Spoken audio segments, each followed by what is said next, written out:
The door swung open and Cy experienced a moment of profound disorientation at seeing Lyra's face beaming a broad smile at him. Because she wasn't Lyra, but her twin sister, Gemma. A fact that her colorful hand-knit sweater vest and plaid skirt would have given away, even if the noticeable lack of a homicidal glare hadn't. "Hey, Cy," she said. "So good to see you." "Hey, Gemma. How's it? Christ!" Having visited Star-Crossed at least once a month for the last several years, Cy was used to the place's distinctive aroma as part of the greeting. Cedarwood, jasmine, clove, lavender, and yes, patchouli. But what blasted past Gemma was something closer to what gusted through the windows of his work truck if he happened to be downwind of fertile Myrtle's manure in the late summer heat. Definitely not the worst thing he'd ever smelled, but nothing you'd want to dab on your pulse points. "I know, right?" Gemma asked, picking up on the reaction he'd tried to suppress. Reaching up to her shoulder, she grabbed a length of the brightly colored scarf looped around her neck and pulled it across her mouth and nose. "Come on in," she said in muffled invitation. "Actually, I thought I'd just go ahead and get started."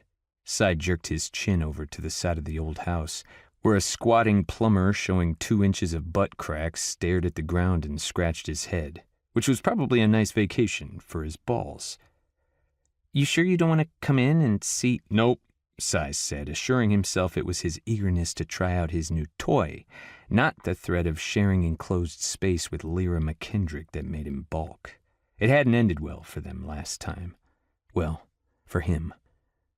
Triumphant Semen Cream Cow hadn't exactly been the headline he'd been hoping for after setting several division records in the bitter brawl with Townsend Harbor High's sworn rivals, the Spokane High Wolf Pack. As the running back who'd scored 64 of the 72 points, Cy had been riding high on that fateful trip home. Otherwise, he might not have acted on the dare that had ended so disastrously. "You don't even want to see where the leak started?" Gemma asked, looking puzzled. "The plumber already pulled up part of the basement floor and—" A crash made Gemma whirl around just as a sharp, "God damn it, Larry," was growled in the background. Something small, fast, and dark shot out between Gemma's calves, making her steady herself on the doorframe.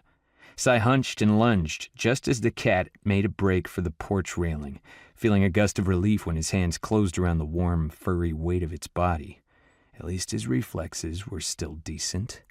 The glossy black cat promptly began yowling and death-rolling like an alligator in his grip. "Easy there," he said, trying to soothe the writhing bundle. "You're all right." But Cy wasn't.